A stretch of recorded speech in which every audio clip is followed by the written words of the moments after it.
Bonjour tout le monde, je dis bon retour à tous ceux qui me suivent sur Instagram et qui sont plus ou moins habitués avec mes vidéos. Et je dis bienvenue à ceux qui découvrent tout juste mon travail. Je suis Daphné Valsin, je suis secrétaire de rédaction de Ticket, mais aussi une grande lectrice. Et c'est un plaisir pour moi de parler encore une fois avec vous de mon sujet de prédilection. Et si vous êtes vraiment nouveau, je vous invite à regarder mes anciennes vidéos sur ma chaîne YouTube. Aujourd'hui, je vais vous présenter un auteur que j'apprécie beaucoup. Il s'agit de Emily Prophète. Emily Prophète se présente toujours comme une Port-au-Prince-ienne, natif natal, total capitale. Elle est née à Port-au-Prince, à l'hôpital général, comme on appelle couramment, l'hôpital de l'Université d'État d'Haïti, comme moi. Elle a fait des études en droit.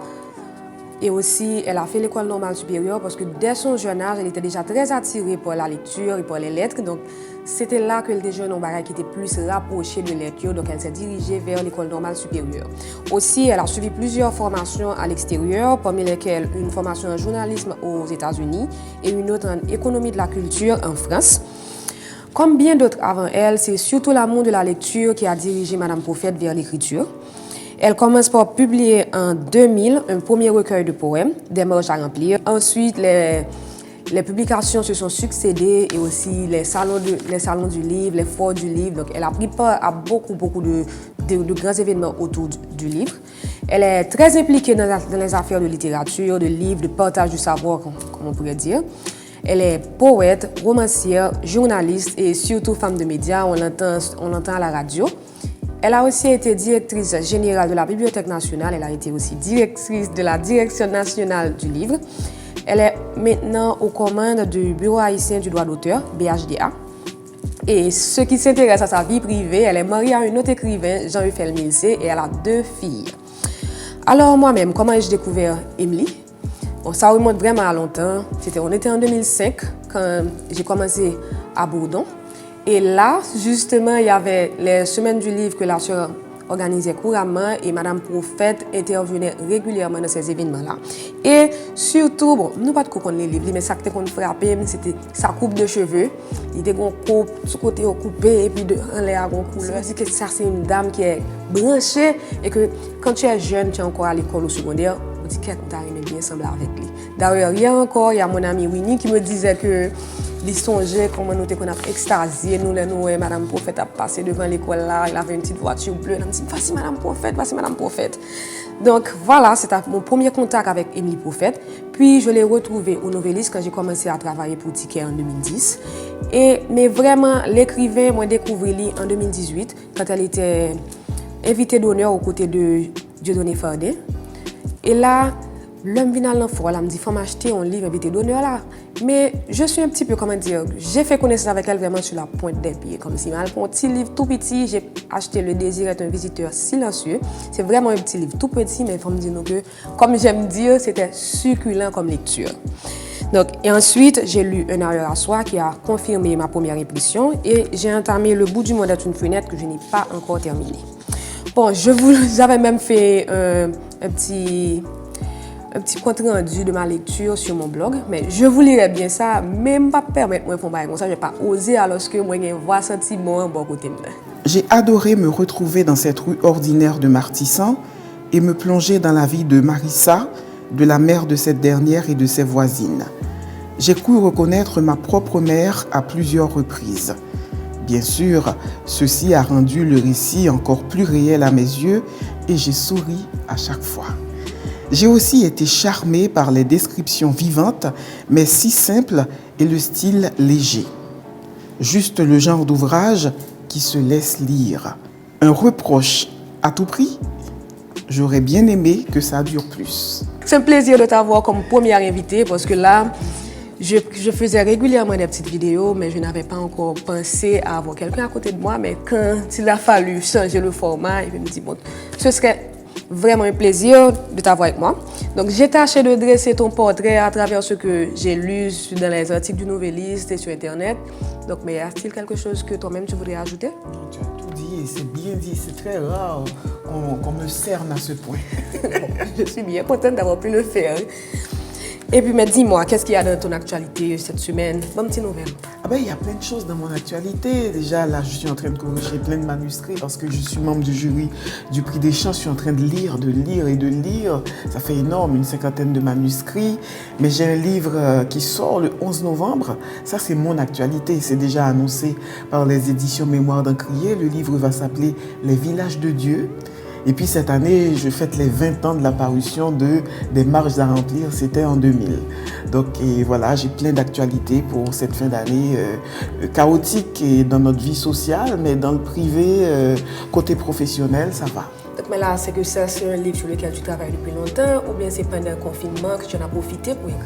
En fait, c'est un livre sur lequel je réfléchis depuis très longtemps. J'ai commencé il y a 2 ans environ à écrire, mais c'est allé très très très vite. Ça venait tellement vite qu'à un certain moment, j'ai arrêté d'écrire, j'ai attendu 3 mois, j'ai recommencé et c'était le même rythme. Donc c'est très très rare, c'était vraiment un moment de grâce et je vais dire aujourd'hui que c'est un livre qui s'est écrit quasiment tout seul. Parce que dès que j'ouvrais l'ordinateur, ça venait par grands jets et il m'arrivait en une semaine d'écrire une 30aine de pages, c'est très rare. Oui, mais toujours, tu as écrivain à parler de la page blanche, etc. Donc, tu n'as pas eu ce genre de problème-là? Je n'ai pas eu ce genre de problème, mais c'était vraiment, je me répète, une sorte d'état de grâce. Il y a une écrivaine française qui s'appelle Marie Dariussec, que j'ai eu l'occasion d'interviewer il y a 2 ans. Et elle appelle ces moments-là des moments d'orgie, où tout vient, où c'est abondant. Donc, je suis très contente du résultat aussi. C'est dans l'actualité, c'est un livre à la fois... Justement, j'allais souligner ça, que dans tes écrits, on retrouve toujours très souvent la rue, la ville, mais aussi beaucoup de scènes de vie courantes et aussi des sujets d'actualité. Par exemple, dans Un ailleurs à soi, là, c'était migration. Bon, la migration, c'est une constante, mais c'était une époque, on y a le Chili, on y a le Brésil, etc. Et là, par exemple, même quand il y a un autre livre, là, je ne me rappelle pas du titre, mais quand il y avait l'affaire de la loi pour Un ailleurs à soi, oui. Il y avait aussi la loi, quand il y avait les affaires sur la loi sur les homosexuels, et puis il y a un autre livre que vous avez publié. Du domaine de la tolérance. Voilà, là, c'était un collectif avec des écrivains, Jean-Eufel Milsé, Lionel Trouillot et d'autres. Un matin, je me suis réveillée et là, j'ai dit à Jean-Eufel, écoute, on ne peut pas se taire. Parce que ce que l'écrivain ne peut pas faire, c'est se taire. Donc j'ai appelé Lionel, j'ai appelé Evin Swesh et j'ai appelé un certain nombre d'écrivains, ils ont été d'accord et chacun a produit un texte. Evelyne Trouillot et d'autres écrivains, on a produit un texte sur la tolérance. Parce que c'est une société où il y a des lois contre les homosexuels et ça va être tout à l'heure contre les gens adeptes d'une religion quelconque. Donc on s'est dit, on ne peut pas se taire, donc on a produit ce collectif qui a eu son petit succès, les gens ont beaucoup acheté, donc c'est dommage, il n'y a pas suffisamment de débats, il n'y a pas suffisamment d'articles de journaux, les livres ne sont pas toujours très suivis, mais en même temps, je peux dire que c'est un livre qui a beaucoup circulé. Mais là, dans le nouveau livre, c'est quelle partie de l'actualité que tu as cerné? En fait, ça s'appelle Les villages de Dieu. Je ne parle pas spécifiquement du village de Dieu, mais je décris, c'est la vie d'une jeune femme qui vit dans un ghetto au bicentenaire, comme il y en a plein, qui s'appelle la Cité de la Puissance Divine. Mais il y a aussi plein de villages comme ça dont les noms font référence à la Bible. Donc c'est pour ça que j'ai appelé ça les villages de Dieu. Donc en pensant aussi aux villages de Dieu qui existent dans l'histoire et traversent tous les jours l'actualité. Et on parle du village de Dieu. Il y a un journaliste qui a disparu, si je ne m'abuse, au village de Dieu. Donc mais cette jeune femme a un regard circulaire sur les gangs, les chefs de gang, et met un regard très lucide sur tout ça. Donc on rit, on est désolé. Donc et voilà. Donc c'est cette actualité-là, cette fois-ci, qui m'a interpellée. Et comment elle m'a interpellée? Une fois, j'étais en train d'écouter une station de radio et il y a un jeune homme qui racontait comment lui et d'autres camarades, ils avaient ensemble assassiné un chef de gang. Et le Nouvelliste a publié après un article sur le même sujet. Et j'ai gardé cette coupure de journaux dans mon sac. Jusqu'à présent, d'ailleurs, il est dans mon sac. Et cette histoire me suivait partout. Je partais avec la coupure de journaux, je revenais avec, mais je savais qu'il y avait un livre qui était en train de prendre naissance. Donc j'avais envie de donner la parole à cette jeune femme qui vit dans un ghetto, mais dans la périphérie de Port-au-Prince, dans notre gueule, on va dire. Combien des gens qui sont très très proches sont à la fois très très loin et ont une vie souvent que nous n'imaginons pas, et combien les vies de ces gens-là sont rythmées par des combats entre gangs, des changements de chefs, et aussi comment les lois de la République n'arrivent pas dans ces ghettos-là. C'est des gens qui vivent dans un monde que beaucoup d'entre nous ne connaissent pas. Donc voilà, donc c'est ça. Donc on entre, on fait la connaissance de Célia. Elle s'appelle Célia, CC, et on l'a appelée comme ça parce que quand elle est née, il y avait sur la table de chevet de sa grand-mère une marmite avec du lait, et le lait s'appelait Célia. Et comme sa mère n'avait pas prévu de prénom pour elle, donc elle a regardé la marmite remplie de lait maternisé, et elle a dit Célia, CC. Donc voilà comment c'est né, etc. Donc, et le livre commence par une sorte une sorte de guerre entre deux chefs de gang, et sa grand-mère meurt d'une crise cardiaque et pendant cet affrontement. Et là, CC, qui avait déjà perdu sa mère, va devoir affronter la vie toute seule avec son oncle qui est un alcoolique. Donc là, tout ça, on pourra lire la suite à partir du 11 novembre. À partir du 11 novembre, non, hélas, non. Le livre sort à Montréal le 11 novembre parce que mon éditeur à Montréal. Et puis bon, j'espère que le livre sera en Haïti au début du mois de décembre. Sinon, je veux bien proposer à mon éditeur de qu'on fasse une petite édition haïtienne entre-temps. Donc en tout cas, ceux qui suivent l'émission savent déjà quoi m'offrir pour mon anniversaire qui est le 1er décembre. Ah voilà. Mais j'avais cru comprendre aussi qu'il y avait un tel livre que Amazon voulait acheter les droits. Amazon a acheté les droits de Le Testament des Solitudes, qui est mon premier saut dans le récit. Parce qu'avant, j'avais publié Des marges à remplir, et ensuite j'ai publié Sur parure d'ombre. Mais quand j'ai publié Des marges à remplir, Georges Castra, qui nous a quittés en janvier de cette année, avait prédit que je passerais au récit. J'étais un petit peu incrédule. Et là, j'ai commencé à écrire Le Testament des Solitudes.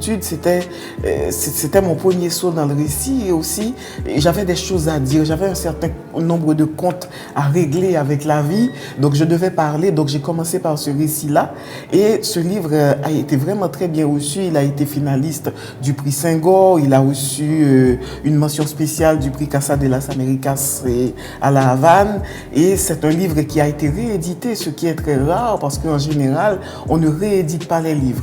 Bon, je ne peux pas dire ça dans l'absolu parce que Mémoire d'un crier a fait en poche tous mes livres à l'occasion de Livre en folie il y a 2 ans. Mais le Testament des Solitudes a une vie très particulière. Et à chaque fois, souvent je rencontre des gens qui me disent « On a tellement aimé le Testament des Solitudes » comme si les autres livres étaient secondaires par rapport à le Testament des Solitudes. Donc Amazon vient d'acheter ce livre-là pour ceux qui aiment le numérique comme moi, parce que j'aime le numérique. J'aime le livre papier, mais je pense que le numérique est une chance pour les pays en développement, dans le sens où les gens qui ne peuvent pas se déplacer, les gens qui ont des bidules électroniques peuvent télécharger les livres. Donc Amazon, ils peuvent trouver ce livre sur Amazon. En tout cas, moi-même, je suis attachée au papier et j'ai la copie, j'ai le livre manuscrit, donc je vais l'avancer dans ma pile à lire. Bon, pour finir, je voudrais te poser une question qui m'a toujours interpellée. Est-ce que tu penses qu'on peut vivre en Haïti du métier d'écrivain? On ne peut pas vivre du métier d'écrivain en Haïti. Il y a certains pays où des écrivains arrivent à vivre de leur métier, mais des écrivains qui ont du succès public. C'est-à-dire quand ils sortent un livre, les gens vont dans les librairies, ils achètent ce livre. Mais en Haïti, c'est très très difficile, dans la mesure où le livre circule en Haïti, mais surtout à travers des bibliothèques de proximité où les jeunes particulièrement, ils se passent les livres. Mais en Haïti, les tirages en général sont de 500 500 ou de 1000. Et ce sont des livres qui se vendent à 500 gourdes, à 1000 gourdes. Et on va dire qu'un auteur produit un livre tous les 2 ans. Donc ça ne va pas suffire pour vivre. Donc on écrit parce que on est obligé, parce que écrire quelque part, c'est une obligation parce qu'on n'a pas le choix. On a un besoin de dire, on a un besoin de raconter, parce que l'écrivain, c'est une sorte de prédateur généreux. Il prend et puis il redonne. Donc les écrivains sont dans la petite histoire.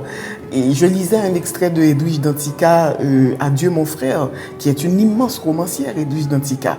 Et elle racontait, je lisais un passage où elle racontait le jour où sa mère laissait Haïti. Dans les années 80, beaucoup d'Haïtiens ont laissé le pays et ils ont laissé des enfants derrière eux.